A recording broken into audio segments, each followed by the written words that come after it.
How to blur photos in Canva. So there are two ways on how to blur photos in Canva. So the first method is when you want to blur the whole photo.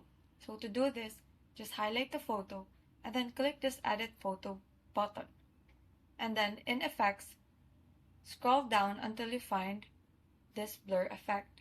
Click this and then select whole image. So you can change the intensity of the blur by adjusting this slider button. So this is recommended when you want to use this photo as your background, so that you can put text on the photo. Now the other method is when you want to blur the background only. So do the same thing, just highlight the photo, then select Edit Photo.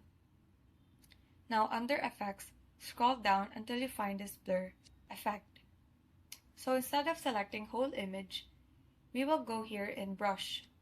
Now same thing, you can adjust the brush size and the intensity of the blur by adjusting the slider buttons. So as much as possible, when you start blurring the background, do not let go of the cursor. So just highlight the background that you want to blur. Now once you're done, click Edit Photo and just wait for the photo to load. Now as you can see, only the background has been blurred. So that is how you blur photos in Canva. Thank you and have a great day.